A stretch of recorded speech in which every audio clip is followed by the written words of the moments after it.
An equitable boardroom today, ladies and gentlemen, has been a long-standing dream for Women of India, Inc.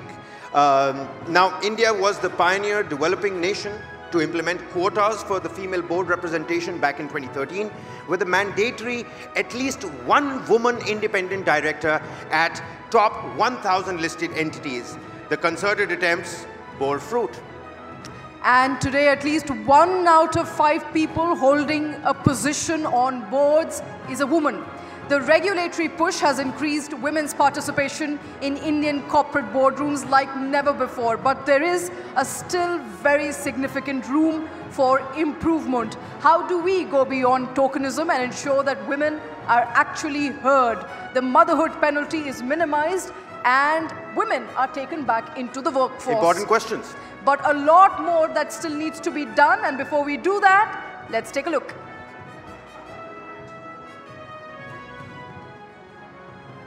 Well, ladies and gentlemen, this is in fact an important discussion that is going to take place. All those important questions that Shweta just right now put forth for everybody. We have an important person that's going to be leading this next session as well, isn't it, Shweta? Absolutely. And I'm sure you must have heard of all of these names. And some of these names are prominent faces, people who've been spearheading women as entrepreneurs, as leading activists, as lawyers. You name it, we have a power-packed panel coming up. Well, absolutely. Ladies and gentlemen, to discuss the pressing issues faced by women in the boardroom, let's first and foremost, welcome. And let's welcome none other than the co-founder, CEO of Shiva Cosmetics, Vinita Singh. Thank you so much, ma'am. Please come up on stage. And to host this session will be joining us Srinath Sridharan. He's a policy researcher and developer. He's right there. Mr. Srinath Sridharan, could you please come up onto the stage? A big round of applause, ladies and gentlemen, for Vinita Singh and Srinath Sridharan.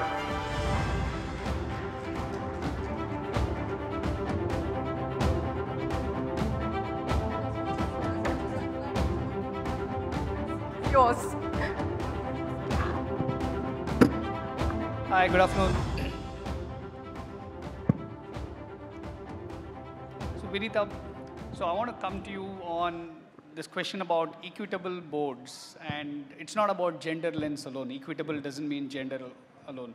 There's a lot of aspects of equitableness in terms of fairness. Today we see wokeism, ageism, so many things on boards. And what I want to bring you in your own journey as an entrepreneur. What are your observations about equitableness? I'm sure you faced a lot of glass ceiling. And how did you cross them? Firstly, thank you so much for this privilege to be here at this event. I'm very grateful. To be on this hot seat, I don't even have a cool picture like that. But I'm going to get that in place for my next year's introductions. So in my own journey as an entrepreneur, I think for entrepreneurs, survival is your first and foremost responsibility because 99% startups fail. They die within their first 2 years. Even after funding, 90% startups fail.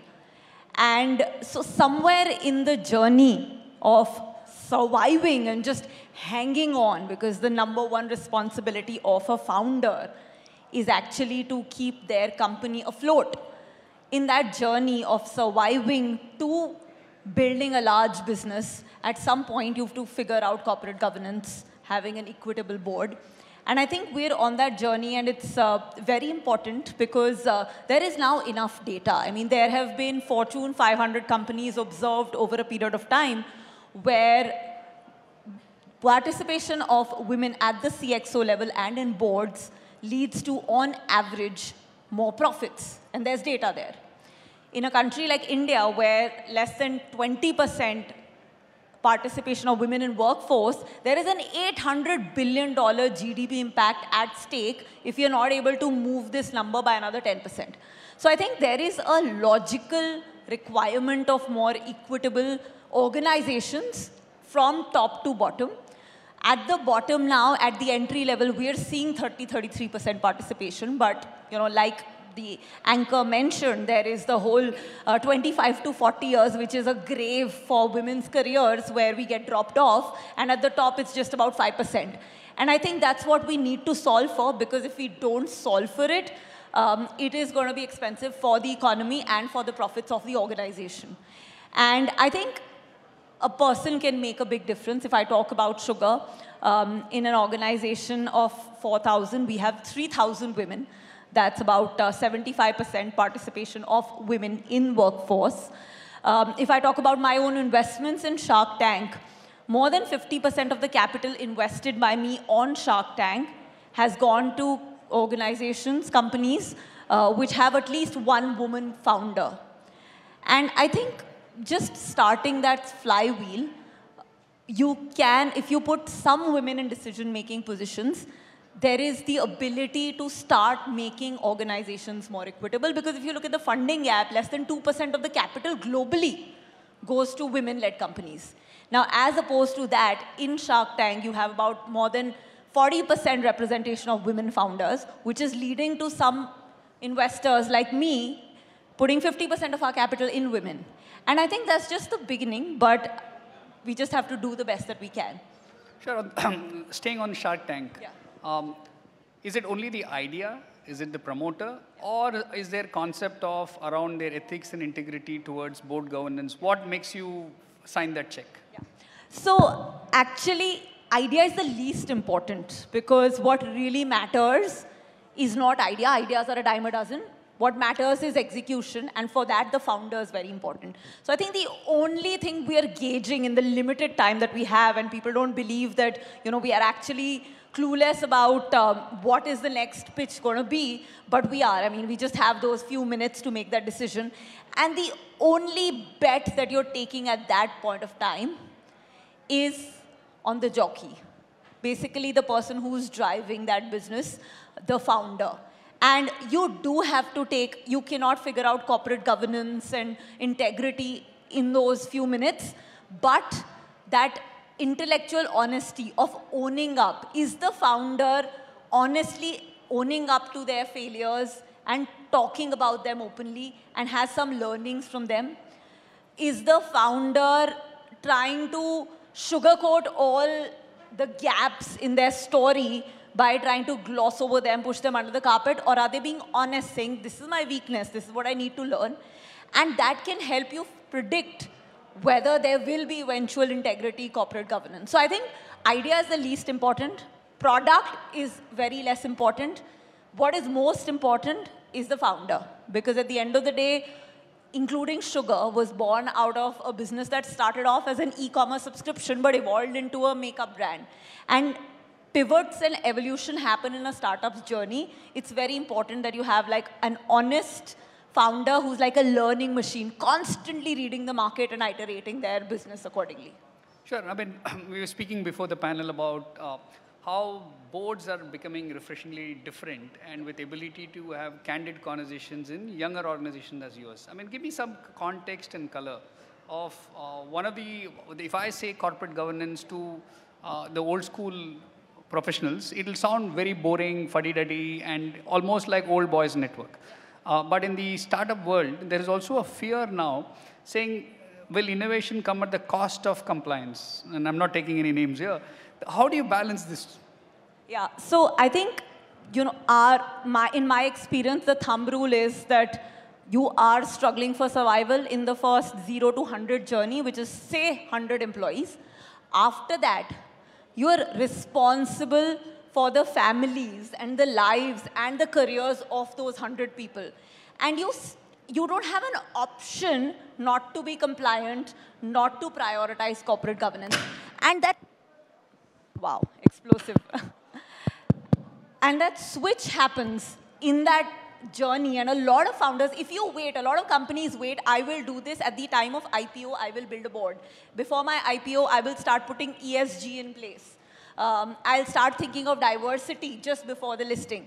But that's too late because the bad habits and the bad culture and the policies have gone across the system. So you need to start, at least by the time you have 100 employees, in really building processes and systems around compliance, corporate governance, because there is a responsibility. You know, I started up 15 years back where entrepreneurship was considered to be unemployment. And if you got somebody to come on board, my first employee ever is here with me. You know, when she had to join the organization, she had to really convince her family that this is not the greatest career nosedive of her life, joining a startup. Now, in the last 15 years, we've come from there to it becoming aspirational on Shaadi.com. There are parents looking for people working at startups and looking at entrepreneurs to get their kids married to. That evolution around startups being aspirational has come at a large cost. And that, I think, is a responsibility as an entrepreneur to make sure that we don't go backwards in this reputation that we've now managed to build as a responsible set of organizations. And which is why I think it's super critical that by the time you are 100 employees, you start having those processes in place. And I feel that, you know, there is a lot that founders can do also around diversity because you're building a culture from scratch, right? So one of the biggest reasons women get left behind from the top layer, the CXO levels, is because organizations don't know how to promote women. And that's because our performance management systems are messed up. You know, if I ask you a question, I'm a runner, right? If I ask you, who's faster, men or women, what are you going to say? It's a question. Who's faster, men or women? How many of you say men? I mean, people are not raising their hands, but they think men, right? How many of you say women? Wow, okay. I'm happy to see all the women standing up for women because that's another debate we had. Do women stand up for women or not? But the question is that what is the distance? If you're talking about a 100-meter or a 5-kilometer, men are faster. The moment you come close to a marathon, the gap really narrows to under 10%.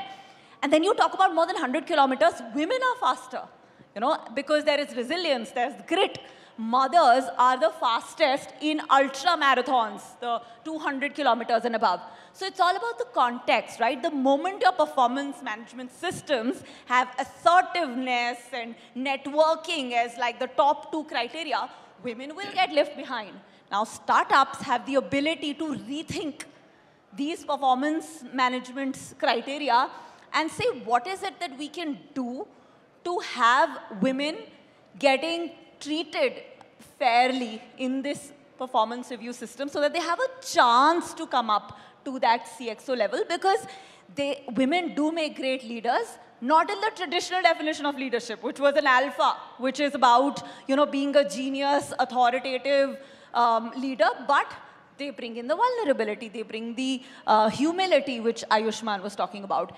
And I think just changing the narrative on how women are reviewed in organizations can actually float up more women and help us get through that glass ceiling as we talk about. So the last question, what will be your message, one message to other entrepreneurs about creating equal boards? Firstly, my message to entrepreneurs is that we're in a fantastic decade. I mean, there is no other place or time to build than right now in India, because we're the only economy at that scale growing at 7-8%, 800 million internet users, which is 5x from what it was 10 years back. 50% of the digital transactions in the world are actually happening in India. So my first message, of course, to men and women building is that this is the right place, right time, right market. So be ambitious and build something awesome, because there's no other time you'll get an opportunity like this. And for equitability, I would just say that there is a direct GDP and net profit correlation between having more diversity, which includes diversity of gender, but also age, background, and other factors. So having diversity is a business decision, not a social decision, and look at it as one. Thank you, Vinita. Thank you for your candid views. Yeah. Ladies and gentlemen, give it up for Vinita Singh. Vinita, before you leave, I do have a quick couple of questions for you. I'll give you the mic back. Something very interesting you said, and this was also reiterated by... Vinita, how about you come this side, please? This was also reiterated by once I heard Priyanka Chopra saying, you do not compete physically, you compete cerebrally. We are not looking for equal competitive, lifting the weight, building biceps. Yeah. We're looking for equal opportunities when it comes to cerebral quotient. Yeah. Today, are you looking at those opportunities emerging, especially from women entrepreneurs? Absolutely looking at a lot of opportunities, because there is effort being put in by the government to put more money in the hands of women as entrepreneurs. And the greatest barrier for women entrepreneurs always has been lack of capital across the world. Less than 2% of funding goes to women. Now in India, there have been these funds and capital created, which is making it easier for women entrepreneurs to raise capital. And I feel when women raise capital and build organizations, they hire more women. It starts a flywheel of one, role models and mentors, and second, of just better policies that are more supportive of women. And we're at the starting point of that flywheel, and I feel next 10 years, all these conversations about not having enough representation of women will dramatically change. Okay, and to all those women who are hoping to be the next people you fund on Shark Tanks, as a shark, what exactly would you like to tell them? I want to tell women that I know when we are growing up, we get judged for being ambitious. She's so over the top and out there. I think take all that judgment, all that criticism, and make it your biggest weapon. Bring your ambition out. Be the most ambitious person that you know, because I think it's time for women to be. All right, Vinita, thank you very much. Be the ambitious person you want to be. Be over the top if that's what you like. I think that's the message coming in. Vinita, thank you very much. Pleasure listening to you.